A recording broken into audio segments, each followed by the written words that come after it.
नमस्कार। इन खबर में आपका स्वागत है। कोरोना का कहर बदस्तूर जारी है।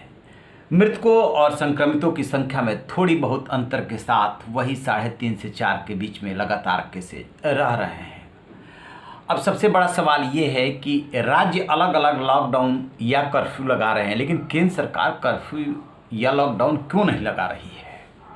क्या उसकी मजबूरी है? क्या अर्थव्यवस्था बिगड़ने का खतरा या डर उसे लॉकडाउन लगाने से रोक रहा है और ये महामारी लोगों को मार रही है? क्यों तमाम हाई कोर्ट और सुप्रीम कोर्ट केंद्र सरकार से कह रहा है लॉकडाउन के लिए, और लॉकडाउन केंद्र सरकार नहीं लगा रही है? कब वो लगाएगी? क्या होगा उसका समय? इसको लेकर के जब सवाल उठे तो नीति आयोग के सदस्य स्वास्थ्य जो हैं वीके पॉल, उन्होंने क्या जवाब दिया, जरा सुनिए। के स्प्रेड बढ़ता है, एक्सेसिव होता है, तो चेन ऑफ ट्रांसमिशन को रोकने के जो बाकी एफर्ट्स हैं उनके साथ में रिस्ट्रिक्शंस को भी बीच में लाया जाता है कि रिस्ट्रिक्ट किया जाए, people movement should be reduced, intermingling should be reduced. और इस कॉन्टेक्स्ट में 29 अप्रैल को डिटेल गाइडलाइन इशू करी गई है हेडेड। उसमें ये कहा गया कि हमें चेन ऑफ ट्रांसमिशन को रोकना है और जिन एरियाज में टेस्ट पॉजिटिविटी 10% से ज़्यादा है या बेड ऑक्यूपेंसी 60% से ज़्यादा है, वहाँ से बिल्कुल क्लियर कट गाइडलाइंस दी गई हैं नाइट कर्फ्यू की। ये स्टेट्स को एडवाइजरी है, ये स्टेट्स विल टेक डिसीजन। और इसके अलावा social, political, sports, entertainment, religious festival related gatherings के ऊपर बैन है।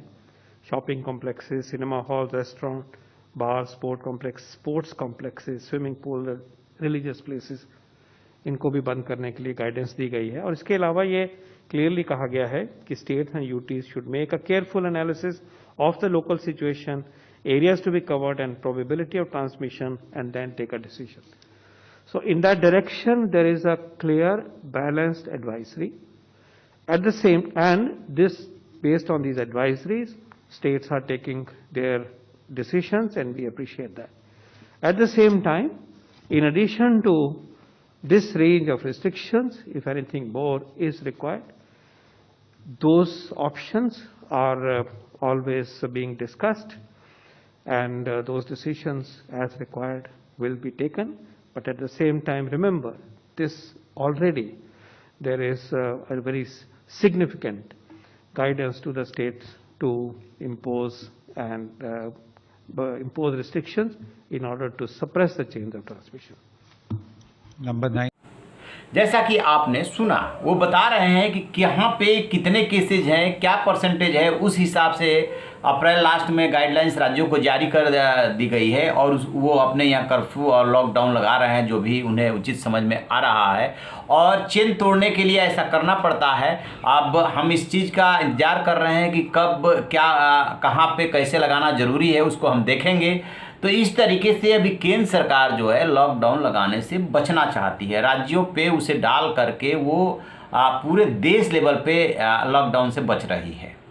अब सबसे बड़ा सवाल ये है कि कब वो लगाएगी? क्या जब ये संख्या जो है 4 लाख के क्रॉस करके और ज़्यादा हो जाएगा, या मरने वाले जो है 5-5.5 हज़ार पहुँच जाएंगे तब? क्योंकि आपने महाराष्ट्र के अनुभव से देखा होगा कि चेन तोड़ने के लिए ये करना पड़ेगा, ब्रेक द चेन, वहाँ पे अभियान चलाया जा रहा है। ठीक है, लॉकडाउन शब्द से बच रहे हैं, तो यही तरीका होता है कि कैसे जो है ट्रांसमिट होने के खतरों को कम किया जाए। तो जब लोग घरों से नहीं निकलेंगे तो ऑटोमेटिकली कम हो जाता है। तो ये चेन तोड़ने का एक तरीका होता है। तो ये तो रही बात लॉकडाउन की, जिसको कि अभी सरकार गोलमोल जवाब दे रही है, वो लगाना नहीं चाहती केंद्र सरकार। बहुत सीधी सी बात है। अब बात आती है कि इसकी बीमारी से निपटने की हमारी क्या तैयारी है और इसकी भयावहता कहाँ तक पहुँचेगी। तो जो और एक्सपर्ट्स पहले जानकारी देते रहे, IIT कानपुर और जो एक्सपर्ट्स हैं, उनके हिसाब से मई के मिड में इसका पीक आ रहा है और उसमें जो है जो संक्रमितों की संख्या है, एक्टिव केसेज की संख्या, वो 45 लाख तक पहुंच सकती है, 50 लाख तक भी पहुंच सकती है। और फिर जो है 15-20 मई के बाद ये थोड़ा सा डाउन होना शुरू हो जाएगा, जैसा कि उनका अनुमान है।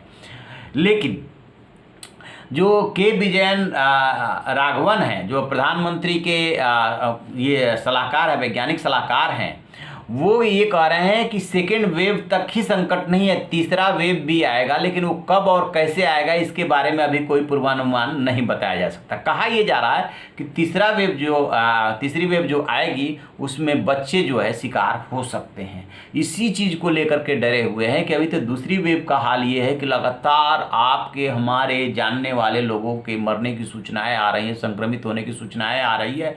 जब भी आपको सोशल मीडिया फेसबुक खोलते हैं तो उसमें ऐसी पोस्ट और फोटो पड़े रहते हैं कि देख करके और बात करके जब आप फ़ोन मिलाते हैं तो दिल दहल जाता है कि जवान से लेकर के और अधेड़ व बूढ़े सभी मर रहे हैं। अस्पतालों में जगह नहीं बची है, ऑक्सीजन की कमी अलग से है। फिर तीसरी वेव में क्या होगा यही सुन करके कलेजा कांप जाता है। लेकिन डरने की ज़रूरत नहीं है, अपने को और अपने लोगों को बचा करके रखने की ज़रूरत है। घर से बाहर निकलने की कतई ज़रूरत नहीं है, क्योंकि ये बात साबित हो चुकी है कि ये हवा से भी फैलता है। तो कैसे बच सकते हैं? बच सकते हैं सिर्फ अपने को घर में कैद करके, और कोई दूसरा तरीका नहीं। एहतियात से बेहतर कोई इलाज नहीं। तो आप रहिए ना बेखबर, देखते रहिए इन खबर। Thank you.